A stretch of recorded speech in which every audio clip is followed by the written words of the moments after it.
What's up guys, hope you're having an amazing day. In today's video we're going to be talking about Nike Zoom X foam versus Nike React foam. Stay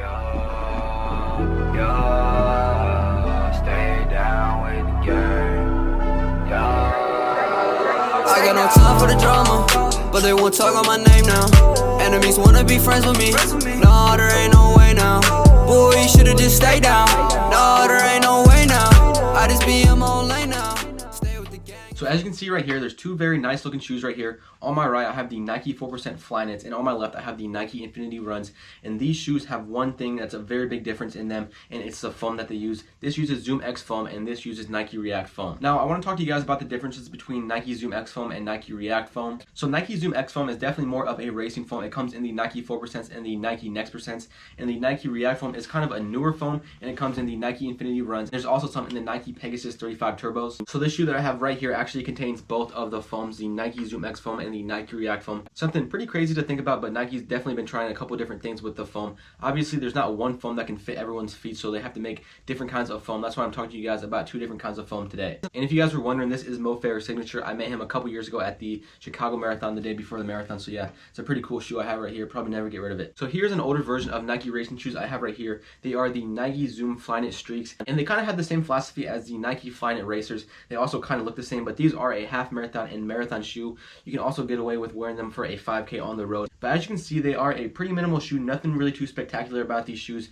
They're very lightweight, and they also have a different kind of foam that I have not talked about yet, the Nike Eva foam. So that foam was pretty much used in all of Nike's older racing shoes. It was a lightweight foam, and Nike really liked it until they created the Nike Zoom X foam and the Nike React foam. So they pretty much no longer make shoes with this foam, and they only make it with the other two foams, like I said. So let's talk about the different foams. This is the Zoom X foam. It's a super lightweight foam made for racing. One of the reasons they made it super lightweight is because you don't want a lot of weight when you're racing. You don't want a lot of weight on your feet. But as you can see on the bottom, this foam is kind of torn up a little bit. So it is a lightweight foam, but however, it's not very durable. They pretty much only made this shoe for racing and hard workouts because they know you're not going to race a ton. So that's one of the setbacks with Nike Zoom X foam. It's not as durable as the Nike React foam, but you're also not going to be using it as much, if that makes sense. So this shoe also has the Nike React foam. As you can see, it says Nike React right there. But this shoe has 400 miles on them, and you can barely tell in the foam that I've worn them that much.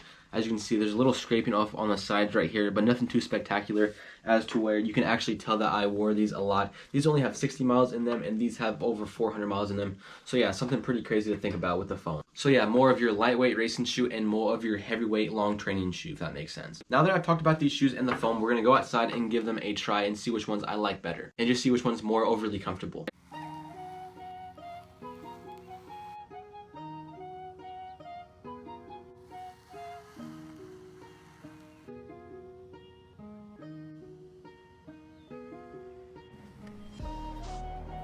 So I decided to not use socks to try these shoes on so I could get a better understanding of how these shoes feel. The Infinity Runs were very comfortable hugging my feet with the Flyknit, and the wide base of the React cushion felt alright on my feet. I give it a 7 out of 10 for cushion.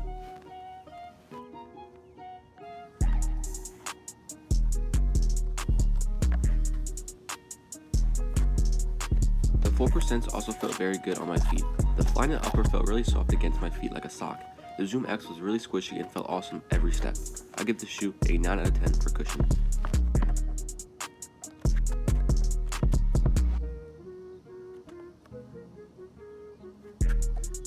Alright guys, I just tried on both of the shoes, and I have to say that the Nike 4% Flyknits are definitely a little bit more comfortable than the Nike Infinity Runs. I'm not really sure why. Maybe because the Zoom X foam is definitely a little bit more squishy than the Nike Infinity Run foam. However, they both use Flyknit material, which is very stretchy and makes it feel very comfortable. I just think that the Nike 4% Flyknits are a little bit more comfortable than the Nike Infinity Runs. And one thing I forgot to mention in this video at the beginning is you don't want to run easy days in these shoes because they have a carbon fiber plate, and that plate basically propels you forward. So if you're not going to run very fast, then it's not going to work how it's supposed to work, and it's probably going to change your form a little bit. And you don't really want to change any of your running mechanics, so yeah, I wouldn't recommend running slow in these shoes. And obviously slow is different for everyone. Slow for one person could mean 6 flat pace, and slow for another person could mean 10 flat pace. So yeah, I hope you guys enjoyed this video about the different Nike technology foams that they use in today's world. If you did, make sure to give it a like and subscribe. I got plenty of content coming soon, so make sure you stick around for some more content. I haven't ran in about 6 days, and I have about 8 more days that I'm not going to be able to run. So I'm going to be posting shoe videos and different videos like that. So make sure you stay tuned for some more videos, and I can't wait to run in the future. I will see you guys next time. Stay safe and stay blessed.